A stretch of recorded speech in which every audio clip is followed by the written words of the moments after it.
Dawson's mansion. Here I am at last.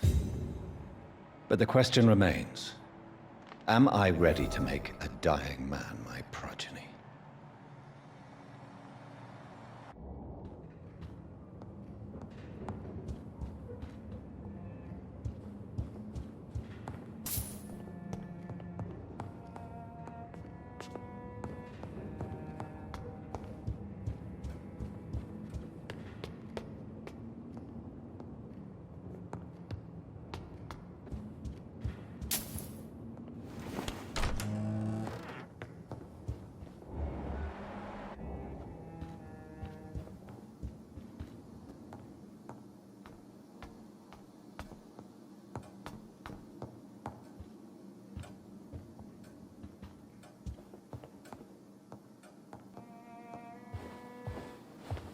Finally, you're here, Dr. Reed.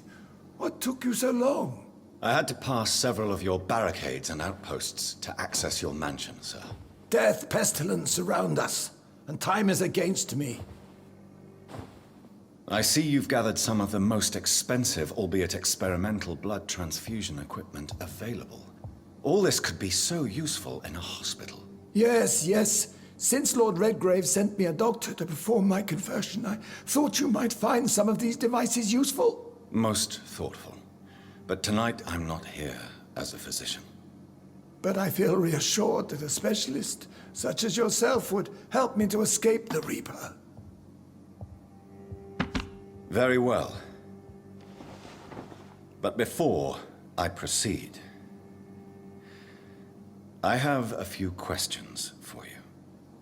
If you must, but be quick, for I don't have much time left in this life. First of all, I need to be sure that you know exactly what is going to happen to you, sir. I can assure you I'm as informed as any man can be. I have planned for this moment, Dr. Reed. Planned very carefully. Sir, I'm going to end your life. Do you not wish to discuss the procedure for even a minute? I don't have a minute to indulge in idle chatter. I can't feel my legs, and the cold, so cold. You'll need to feed on warm blood. Blood from mortals. How do you feel about that? I'm rich, Dr. Reed, and powerful. I'm sure I'll be able to acquire all the blood I need without ever having to sully my own hands. I will become your maker. Do you understand what that means? Well, I certainly won't consider you my liege, or some such drivel. You can be assured of that. Let's move on, then. Please, I'm cold and tired. I feel my life waning with every moment. But first, before you embrace immortality, what would you do with such a gift? That's a rather impertinent question, Dr. Reed, and I will do as I please. Answer me all the same. What will your first action be as an immortal? To save London, I will finance the most efficient quarantine ever seen. I will build a wall that will separate the sick boroughs from the healthy ones. Who gave you the right to decide the fate of thousands of people? My money. My money and my pending immortality gives me the needed authority, Doctor. I'm a businessman. I'm used to tough decisions. You really plan to build a quarantine wall across London? Yes. It will be tall and strong, separating the wheat from the chaff. By doing so, you will also create two separate prisons. Come, sir. An eminent doctor like yourself knows that such radical measures have proved efficient in the past. Let me guess. You mean to isolate the rich from the poor? This is a desperate measure for desperate times. England must prevail, Doctor, no matter the cost. Quarantine is not a bad idea, medically speaking.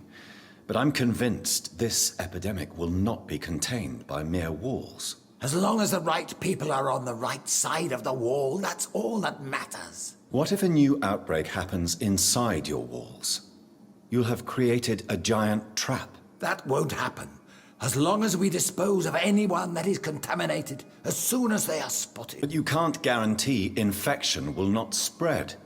Just one contagious carrier would be enough to create an apocalypse. The apocalypse is already knocking at the gate. We must be strong now. I've heard enough. It's time to proceed. At last, All right, do what you have to do. If it hurts, so be it.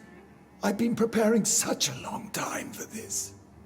Listen to me, Aloysius Dawson. You will forget your fear of dying, for it has poisoned your mind and made you bitter and ruthless since the death of your twin brother. You don't understand. Death is oblivion, the eternal void. I know there's nothing there. I saw it in Robert's empty eyes. I saw myself in that coffin. Death is painful for those who remain, not for those who have passed.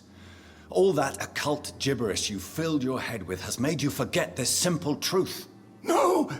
Death will not claim me. I have the power and the money. I've acquired the arcane knowledge needed. I believe there is magic, there are dark forces. You will provide me my extension. Your ignorance makes you a fool. You have no idea. Look at me. Hunted like a beast, my family lost, cursed. I have not escaped death, I have become it. No, there must be a way. I don't want to go like my brother did. I have money, lots of money. Money won't ease your mind. I know you used to be a good and generous man. So I offer you the gift of peace, Aloysius. The tranquility of a true death. I accept your offer. And I understand. No more fear, I will die a man of dignity. And a man at peace.